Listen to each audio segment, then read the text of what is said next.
Pero bien, hoy, familia, comenzamos una nueva serie. La semana pasada terminamos una serie en la que hablamos acerca de la vida de Jesús y le titulamos Jesús es. Estuvimos hablando acerca de su esencia, de su naturaleza, del corazón de Jesús. Estuvimos hablando acerca de las cosas que deben de impregnarse en nosotros para también nosotros poder transmitir la naturaleza de Jesús por donde quiera que vayamos.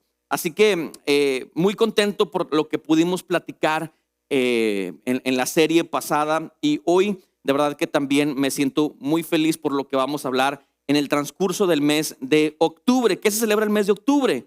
No se celebra Halloween, o sea, sí se celebra Halloween, pues, pero nosotros no celebramos eso. Pues nosotros no celebramos eso porque nosotros honramos, o sea, la vida, ¿verdad? Honramos que estamos en el reino de la luz. Entonces no vamos a celebrar el reino de las tinieblas. Por eso no celebramos Halloween. Pero lo que sí celebramos en octubre es que se cumple un aniversario más de la Reforma Protestante. Entonces el 31 de octubre, ¿verdad? Un monje católico llamado Martín Lutero pegó 95 tesis en la iglesia de Gutenberg, donde hablaba acerca de gracia, hablaba acerca de fe. Y era una respuesta, ¿verdad?, a la situación que estaban viviendo socialmente en Europa particularmente.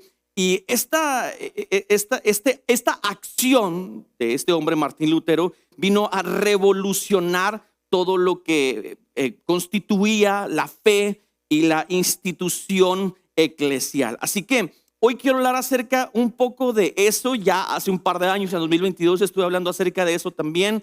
Sin embargo, hoy quiero enfocar toda esta serie a la palabra de Dios. Y la serie que vamos a ver en este mes se llama Eso viene en la Biblia.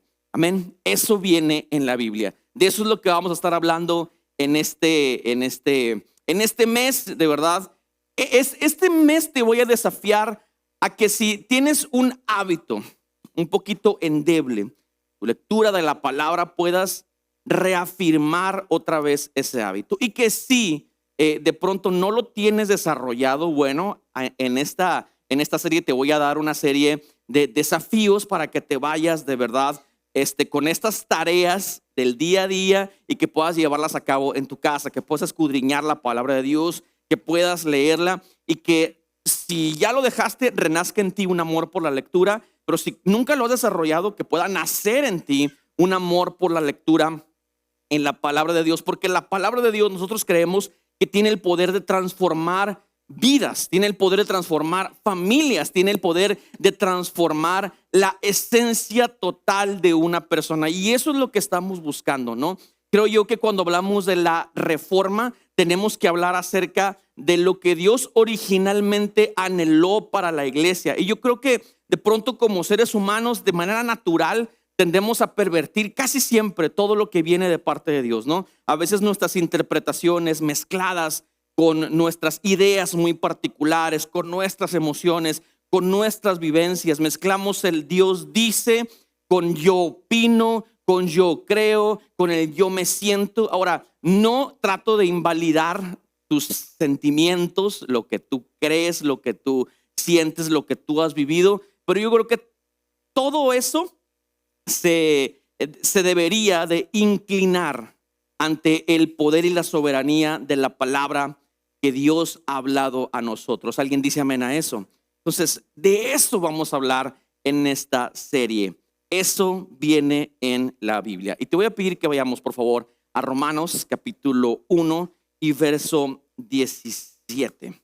Romanos capítulo 1 y verso 17 dice de la siguiente manera: porque en el evangelio la justicia de Dios se revela por fe y para fe, como está escrito, mas el justo por la fe vivirá. Lo vuelvo a leer: porque en el evangelio la justicia de Dios se revela por fe y para fe, como está escrito, mas el justo por la fe vivirá. Así como estás, cierra tus ojos unos segundos. Vamos a hacer una pequeña oración para poder para decirle a Dios que nos ayude a concentrarnos hoy. Amén. Padre, te damos muchas gracias, Jesucristo, por la oportunidad que nos das de estar en este lugar. Gracias por tu misericordia, gracias por tu presencia y por tu infinito e inagotable amor. Te pedimos que hoy nos ayudes a concentrarnos, Dios, en lo que tú tienes para nosotros. Señor, nuestro corazón está abierto para tu palabra, Dios. Señor, deseamos que la semilla que hoy será sembrada en nuestros corazones pueda echar fruto a la brevedad, y que si hay algunos hábitos, Dios, que no estamos cultivando, Padre Santo, que puedan renacer en nosotros este amor para poder cultivar, Señor, la lectura de tu palabra, y que esta pueda transformar cada parte de lo que somos y hacemos. Todo eso te lo pedimos en el nombre que es sobre todo nombre, en el nombre de Jesucristo, y juntos decimos amén. Muy bien. El 31 de octubre, como te decía, de 1517, un monje católico, Martín Lutero, que fue un hombre que siempre tuvo una inclinación hacia hacer lo correcto para Dios y por Dios. Pero mira, y por eso es bien importante que la Biblia y la historia tratemos de leerla en el contexto en el que fue escrito. Cuando hablamos acerca de que hubo un hombre que anhelaba hacer lo mejor para Dios, todos podríamos decir, bueno, en la vida hay miles de personas que quieren hacer lo mejor para Dios, pero en ese momento la situación era muy compleja. En ese momento la situación era bien complicada porque reinaba la pobreza, ¿no? En ese momento había una diferencia de clases súper marcada. Estaba la burguesía, ¿verdad? Que eran los que tenían el poder total y absoluto, y entre esta burguesía estaba el clero, o sea, la gente que dominaba la religión. Aquellos que dominaban la religión dominaban la opinión pública en el tiempo de Martín Lutero. Entonces, en esta época donde el clero te trataba de hacer sentir culpable para que pudieras comprar algo que le llamaban indulgencias. ¿Qué eran las indulgencias? Las indulgencias eran unos papeles firmados por el Papa que literalmente te ayudaban a ti a poder llegar al cielo. Tú comprabas una indulgencia, 2, 3 o 4. Hay unos que decían, hombre, yo si soy bien malo, voy a comprar unas cuantas.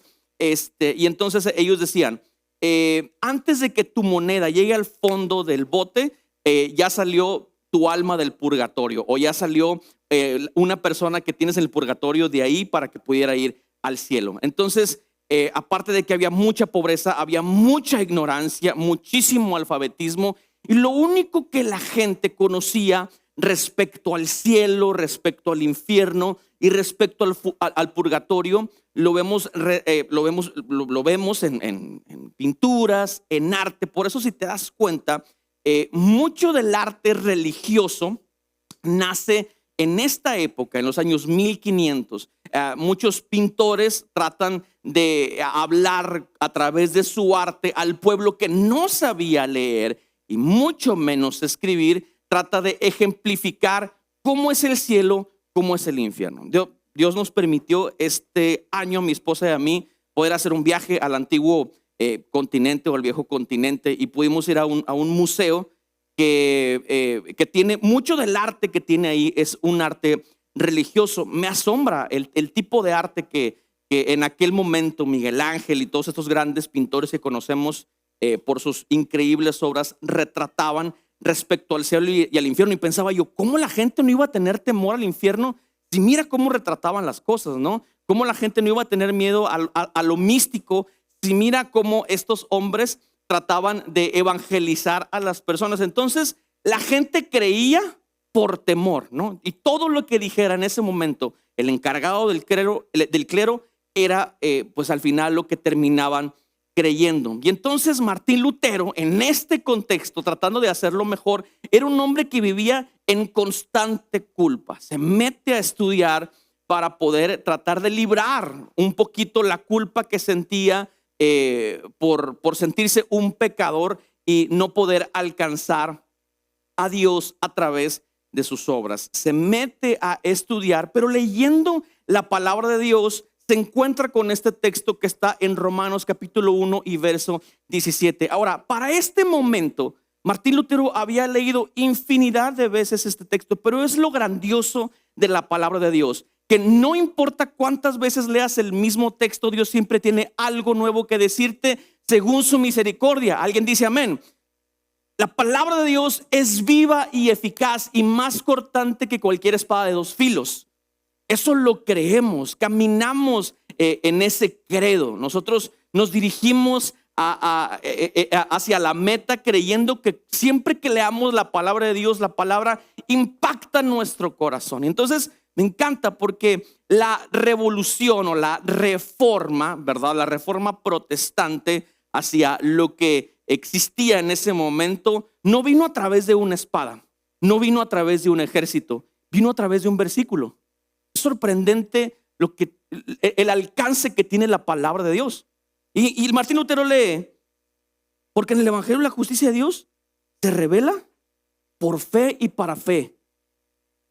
Y como está escrito, mas el justo por la fe vivirá. Esto desató una serie de pensamientos de Lutero y lo escribe en 95 tesis. 95 tesis que pegó en una de las iglesias en las que estaba no se llamaba monasterio, era el lugar donde estudiaba, ¿no? Para poder ser sacerdotes. Y pega las 95 tesis en ese lugar y eso despierta mucho chisme, ¿verdad? Alrededor de todo lo que estaba hablando por ahí en las 95 tesis Martín Lutero, y empiezan a hablar acerca de estas cosas que este hombre pone allá. Ahora, con la invención de la imprenta, porque en ese mismo momento la imprenta nace, ¿verdad? Ahora, yo sé que no hay absolutamente ninguna coincidencia en las cosas de Dios. Alguien dice amén.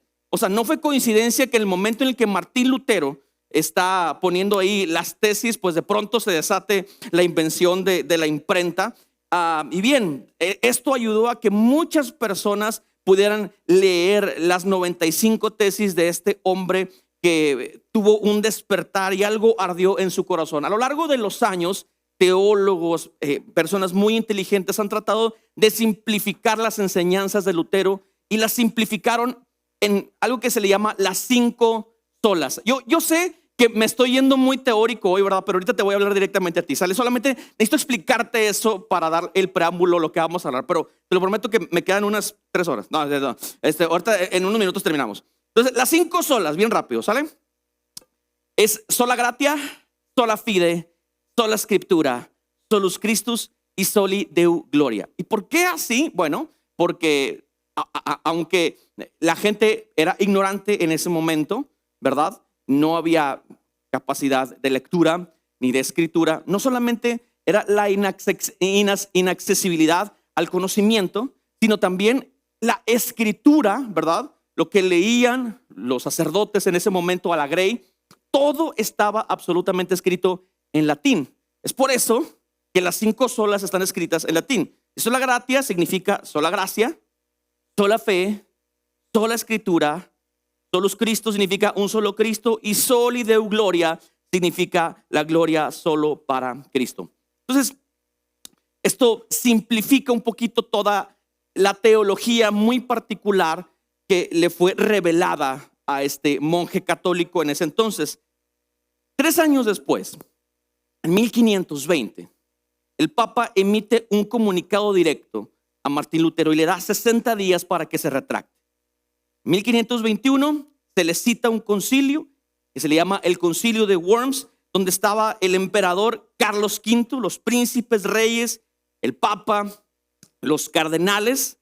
Y me encanta la respuesta de Martín Lutero. Ve lo que le dice Martín Lutero. Le dice: ya que su más serena majestad y todos sus príncipes requieren una respuesta clara, simple y precisa, yo le daré una sin cuernos ni dientes. Y es esta: yo no puedo someter mi fe al Papa o a los concilios, porque está tan claro como el día que ellos han errado continuamente, se han contradicho a sí mismos, a menos que yo sea convencido por el testimonio de las Escrituras o por razones evidentes, me mantengo firme en las Escrituras por mí adoptadas. Y esta frase me fascina: y mi conciencia es prisionera de la palabra de Dios.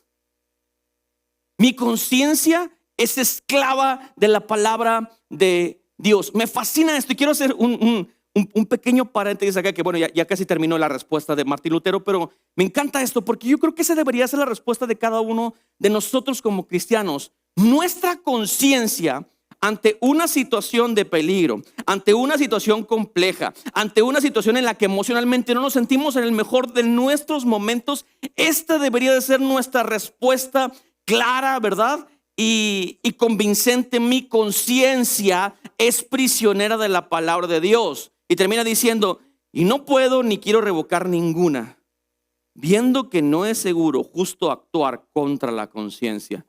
Y letra poquito miedo dice, que Dios me ayude, amén. Si mis palabras tienen un impacto, que Dios me ayude, amén.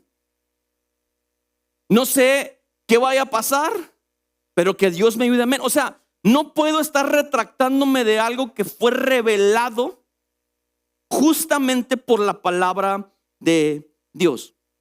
La reforma no comienza con guerra, no comienza con espada, no comienza con ejércitos, comienza con un versículo. Yo creo que esto es algo que debería de hablarnos directamente al corazón. La palabra sigue hablando a nuestras vidas. Y si la palabra pudo trastornar por completo generaciones, pudo trastornar por completo la vida del clero, pudo trastornar por completo la vida de familias, de pueblos, y puso de cabeza a muchas personas, ¿qué no podrá hacer en tu vida y en la vida de tu familia la palabra de Dios? La palabra es peligrosa. ¿Alguien dice amén? No por nada está prohibida en algunos países de Asia. No por nada está prohibida en algunos países de África. No por nada está prohibidísima en lugares como Corea del Norte. Y está prohibida en esos lugares porque saben el impacto que tiene sobre las vidas la palabra de Dios. La Biblia dice que cuando uno es impactado por la verdad, el resultado de ser impactado por la verdad es libertad. Entonces hay personas que están en contra de que personas sean libres. Por eso una de las estrategias más contundentes de Satanás para este tiempo es por tu atención. Satanás está tratando de pelear por tu atención porque él sabe que si tiene tu atención la va a enfocar lejos de la palabra de Dios. Pero nosotros, cuando nos esforzamos por concentrarnos en la palabra de Dios, la palabra de Dios tiene un efecto transformador en nuestras vidas. Yo lo creo, lo predico, y es por eso que hoy vamos a hablar acerca de esto. Y el tema de hoy, después de haberte dicho todo esto, se llama el monje y el martillo.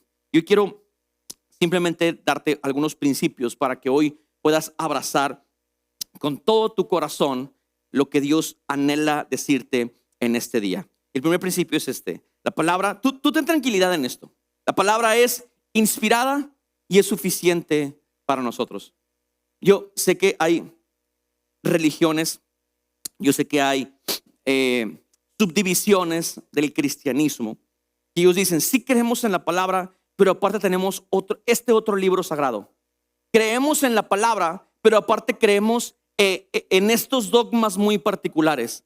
Sí creemos en la palabra, pero también para nosotros juega un papel súper importante la tradición. Ahora, es importante que entendamos esto. No hay absolutamente nada que se contraponga a la autoridad de la palabra, porque creemos que la palabra de Dios es inspirada y es suficiente. No necesitamos nada más que la palabra de Dios. La palabra de Dios es nuestra autoridad absoluta, ¿verdad? Si de pronto alguien viene y te dice algo que va en contra de la palabra, vamos a identificarlo como que es algo nuevo, ¿ok?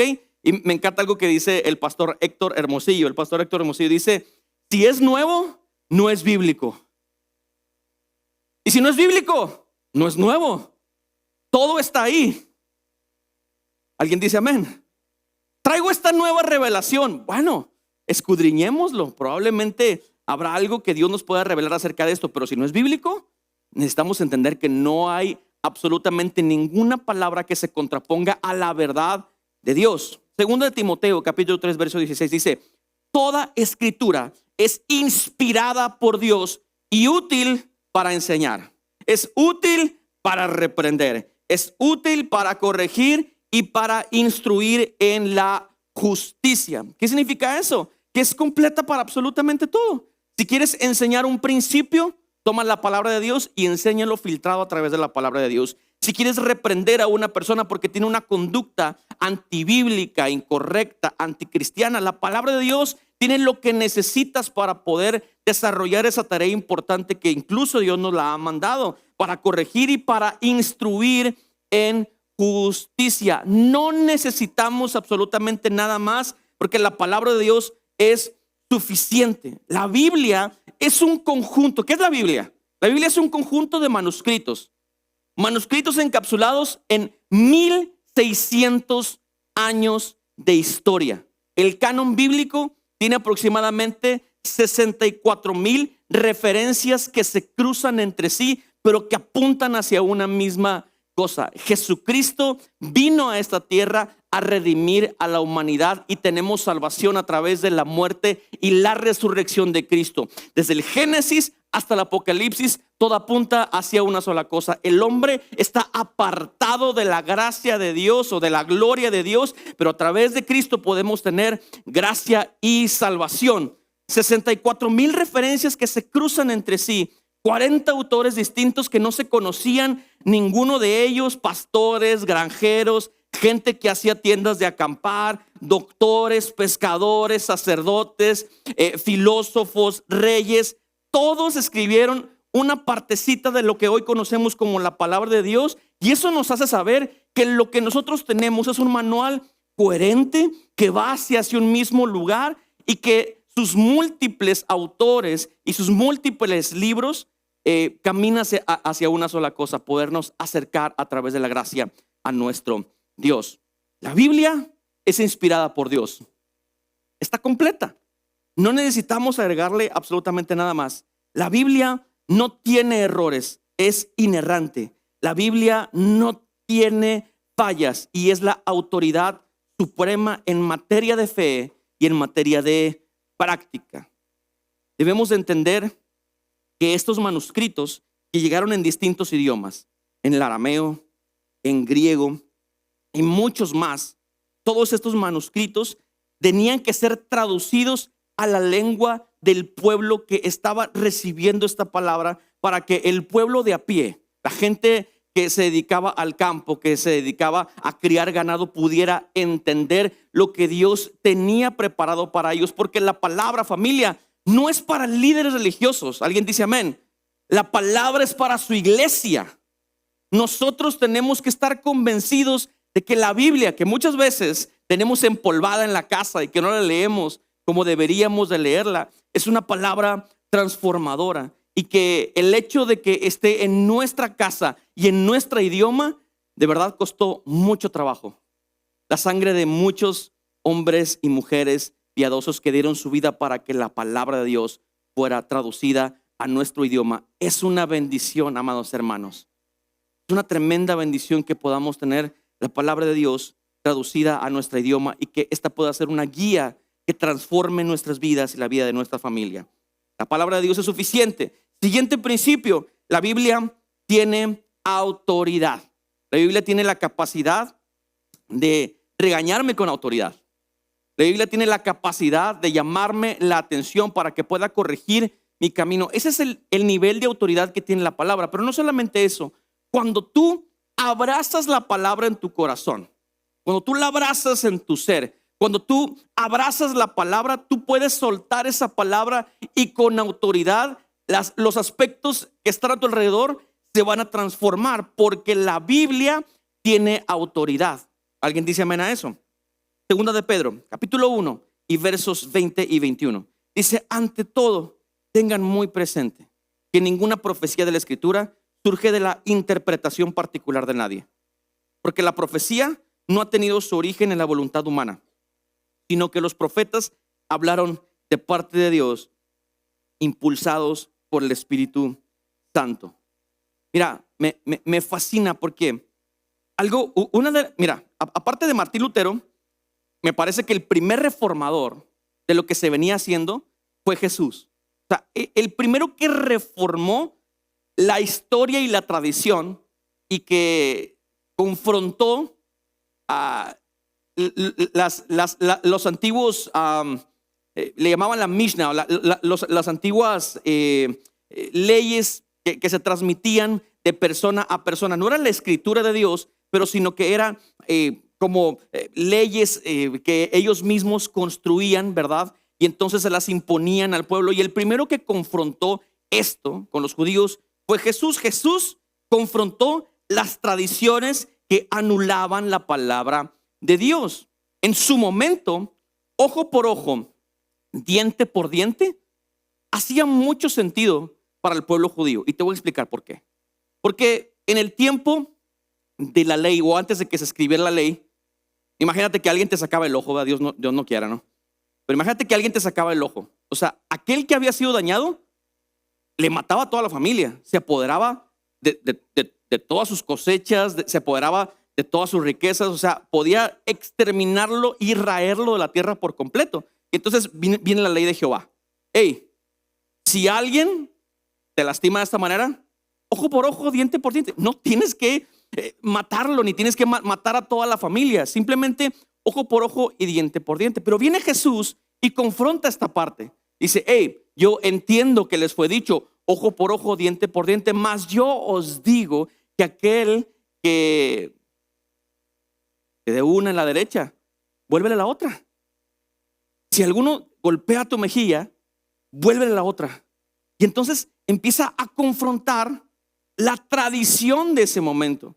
¿Qué es lo que hizo Martín Lutero? Martín Lutero desafió un sistema religioso que no se alineaba con la Biblia, donde en el canon bíblico vemos expresada la idea del purgatorio. En ningún lugar, pero aprovechaban esta ignorancia del pueblo, el hecho de que solamente el clero tenía la palabra de Dios y el hecho de que estaba en un idioma no traducido para la gente de a pie. Lo aprovechaban para poder manipular y poder obtener cosas a su favor. En alguna ocasión, Martín Lutero, después de ya ser un monje bien instalado, o más bien un sacerdote bien instalado con una grey, en su momento le pidieron ir a Roma a entregar unos papeles. Dice que cuando llega a Roma, él se da cuenta de que esto que había leído durante muchos años en la palabra de Dios era una completa mentira, ¿verdad? Porque él ve que hay mucho exceso. Él ve que la burguesía estaba sentada en los lugares donde se debería de predicar la palabra, y mientras que el pueblo estaba sometido bajo este poder, ¿verdad?, inquisitivo de la iglesia. Bueno, pues acá se estaban dando la gran vida. Y entonces eso de alguna manera como que no le hacía sentido a Lutero. Y entonces, ¿qué es lo que hace Lutero? Hey, sometámonos a la autoridad de la palabra de Dios, familia. No porque seamos una iglesia más contemporánea o porque todos los que están aquí sean jóvenes.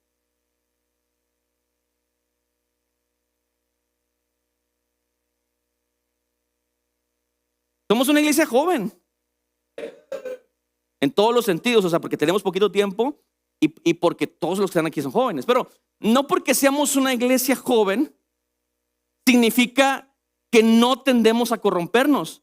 El corazón del hombre tiende a corromperse, pero ¿qué es lo que tiene autoridad sobre aquellos que Dios ha puesto para dirigir la iglesia? La palabra de Dios. Tenemos que ser confrontados por su palabra. Cuando hay alguno de los sistemas que tenemos que no se alinea a la palabra de Dios, tenemos que confrontarlo sí o sí. La reforma comenzó cuando alguien se atrevió a creerle más a la Biblia que a la tradición.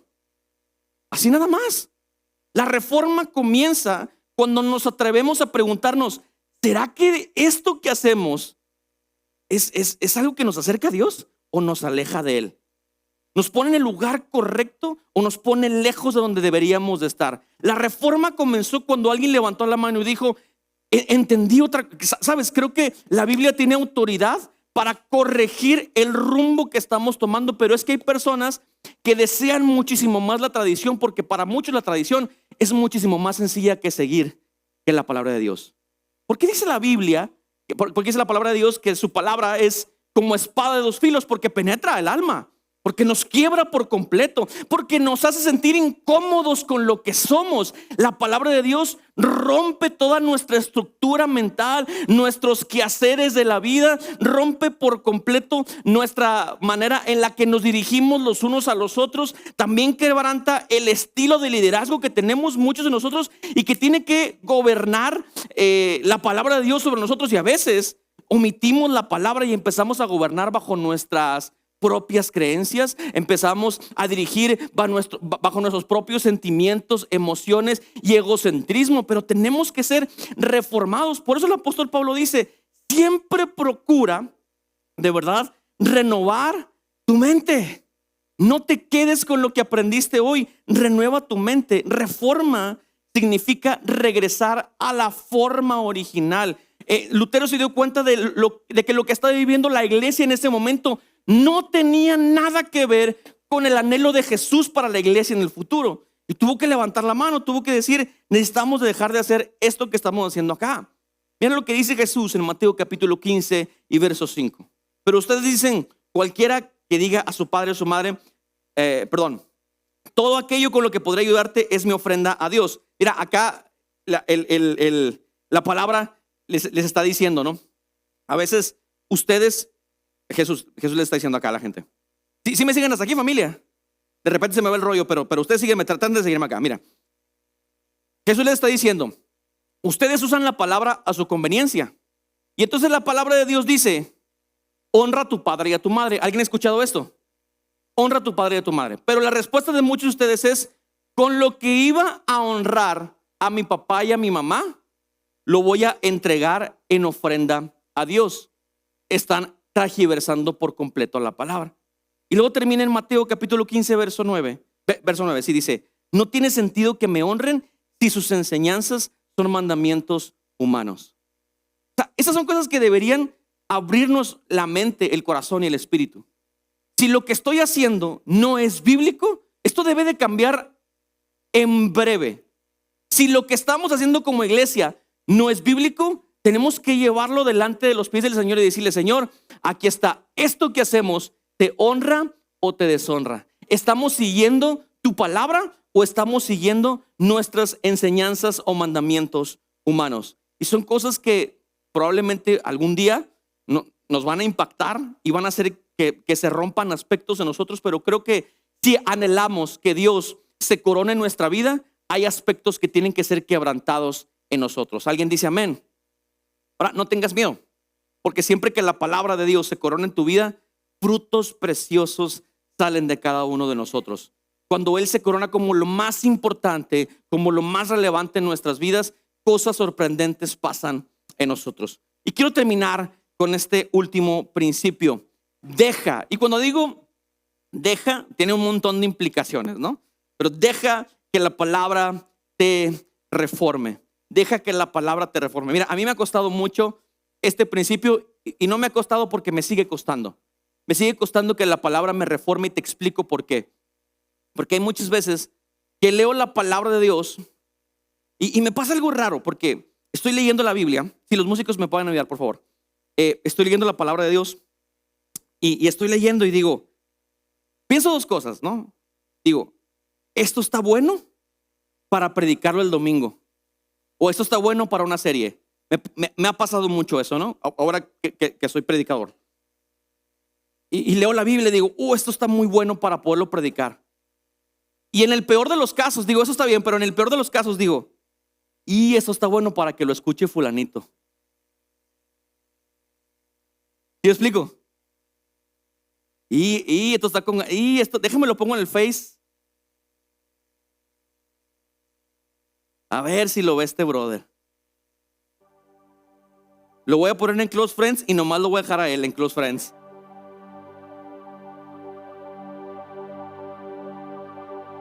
Entonces, ¿qué está pasando? Pues la palabra la estoy leyendo, pero no le estoy dejando que me reforme. ¿Sí me explico, familia? No estoy permitiendo que la palabra reforme mi vida, cambie mi forma. Porque a veces mi pasado moldea mi vida. Mis emociones moldean mi vida. Mis pensamientos moldean mi vida, mis experiencias moldean mi vida. La cultura moldea mi vida. Y entonces termino siendo el resultado de mi ego. Termino siendo el resultado de mi egocentrismo. Esta idea, y yo sé que se ríen porque algunos se identifican, esta idea de déjame leo para ver a quién puedo dañar, déjame leo para ver a quién le enseño lo que hoy aprendí. Esta idea no tiene que ver con una reforma, tiene que ver con egocentrismo. Estamos leyendo la palabra con montones de filtros. Había cientos de sacerdotes en el tiempo de Lutero que leían lo mismo, más el justo por la fe vivirá, y le seguían dando la interpretación que ellos quisieran. Pero un día un hombre valiente dijo: Señor, quiero que tu palabra reforme por completo mi vida. Y cuando nosotros hacemos estas oraciones, Dios se las toma en serio. Y cuando hacemos estas oraciones, Dios dice: va, te voy a revelar mi palabra. Nada más que te va a doler, porque va a quebrantar aspectos en ti, te va a poner en peligro. La palabra es peligrosa. Te va a poner en peligro. Te va a poner en un lugar que probablemente no te vas a sentir cómodo con él. ¿Quieres que te revele mi palabra? Va.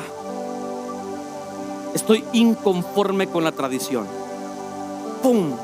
Y llega ese rema a la vida de Lutero y dice: todo lo que hemos estado haciendo lo hemos estado haciendo mal. No hemos dejado que la Biblia nos reforme. Y entonces empezó a escribir, ¿verdad? Empezó a escribir un montón de hojas y manuscritos. Y uno más, y uno más, y uno más. Y yo creo que empezó a escoger por ahí. Dijo: no, tengo que pegarlo todo, porque esto quebrantó por completo mi vida. Y necesito que esto haga eco en la vida de las personas que nos rodean. Wayne Grudem dijo: las escrituras contienen todas las palabras de Dios. Quiso que su pueblo tuviera en cada época de la historia redentora, y que ahora contiene todo lo que Dios necesita decirnos para la salvación, para que confiemos en Él perfectamente y para obedecerle perfectamente. No tiene más ni tiene menos. Empezamos a cuestionar la inerrancia de Dios porque empezamos a leerla con filtros contemporáneos, sin contextos. Empezamos a cuestionar la veracidad y la inspiración de Dios en su palabra, porque empezamos a leerla con filtros y no estamos dejando que la palabra reforme nuestra vida. Mira, hoy y espero tenerlo súper consciente en el transcurso de estas sesiones, pero mi intención no es defender la palabra. La palabra no necesita ser defendida.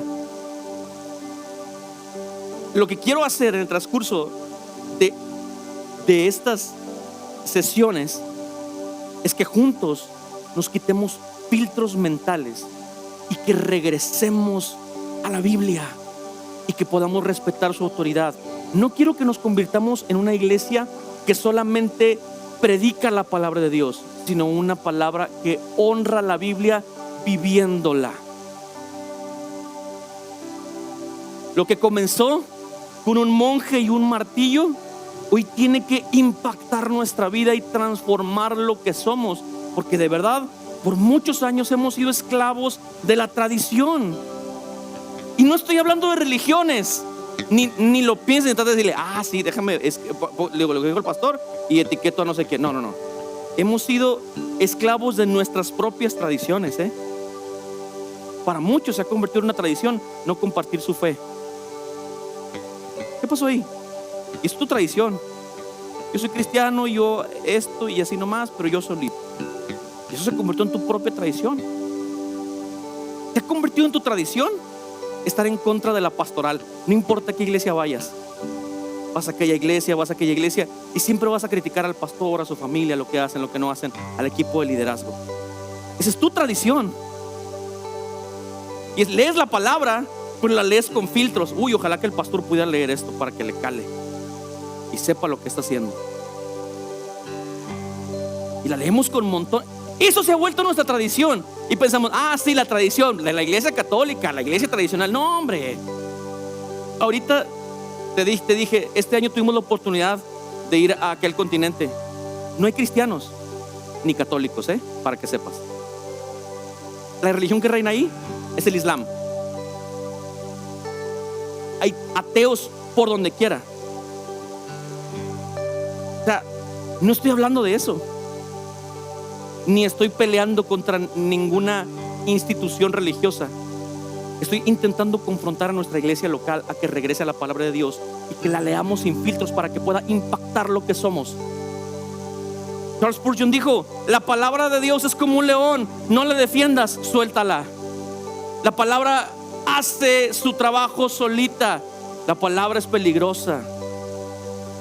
Seamos una iglesia, familia, que no solamente predica la palabra, sino que vive por su autoridad, sino que vive por la autoridad de su gloria y de su palabra.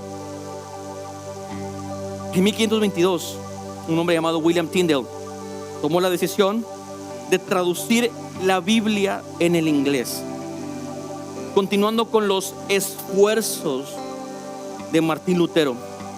Un clérigo desafió a Tyndale dirigiéndose a él y le dijo: el pueblo estaría mejor, escuche esto, el pueblo estaría mejor sin la ley de Dios que sin la ley del Papa. Palabras de un clérigo contemporáneo de Tyndale. El pueblo de verdad estaría mejor sin la ley de Dios que sin la ley del Papa. Necesitamos más las palabras del Papa en nuestras vidas. Mira la respuesta de Tyndale. Dijo: si Dios me conserva la vida, antes que pasen muchos años, haré lo posible para que un muchacho dedicado a arar la tierra conozca mejor las escrituras que usted. Esa va a ser la pasión que mueva mi vida. Esa va a ser lo que arde en mi interior. Tyndale se convirtió en un delincuente fugitivo en Inglaterra. Después de 10 años de búsquedas, un conocido amigo lo traicionó y lo entregaron a un grupo de soldados que fue contratada por el clero. En un tribunal sacro del Imperio Romano lo condenaron por hereje y lo entregaron a las autoridades civiles. Esas autoridades lo amarraron a una viga, lo estrangularon con una soga, lo apedrearon y después de eso quemaron su cuerpo completamente. La gracia fue gratuita para nosotros, pero no fue gratis. ¿Alguien me sigue, familia? La gracia fue una bendición y fue gratuita para nosotros, pero no fue gratis. Costó la sangre de Jesucristo hasta la última gota. Y el tener la palabra de Dios escrita en nuestro idioma costó la sangre de mártires fieles que dieron todo para que pudieras tú y yo conocer solamente lo que la palabra de Dios tiene para cada uno de nosotros. Este mes, honraremos la vida de esos mártires. Este mes honraremos la palabra de Dios. Este mes, como iglesia, vamos a volver a la palabra. Ponte de pie, por favor.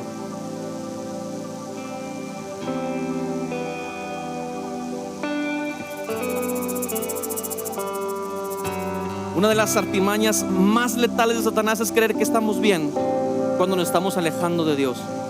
Una de las artimañas más comunes del diablo es hacerte creer que no pasa nada, que vas excelentemente bien, que vas por el mejor camino, mientras que te estás alejando de la voluntad de Dios. Y seguramente todos los sacerdotes católicos de ese entonces pensaban que estaban haciendo lo correcto. Y probablemente haya temporadas en nuestra vida que pensemos que estamos haciendo lo correcto, pero tiene que llegar un momento en el que la palabra de Dios penetre en nuestro interior y transforme lo que somos. La palabra tiene la capacidad de transformarnos por completo y tiene la capacidad de hacernos parecer más al Maestro. Así que hoy te pediré, por favor, que levantes tus manos al cielo y que le digas: Señor, permite que tu palabra transforme mi corazón, mi vida, Dios, que penetre hasta lo más profundo de mi ser, Dios.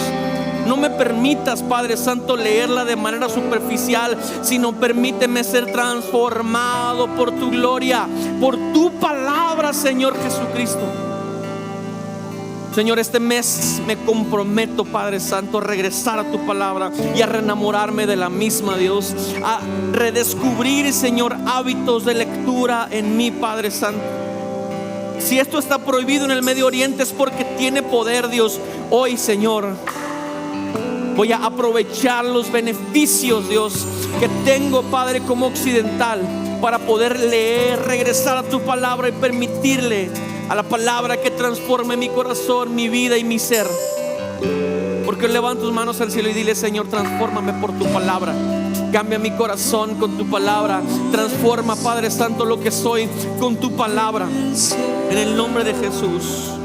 Que el cielo venga aquí.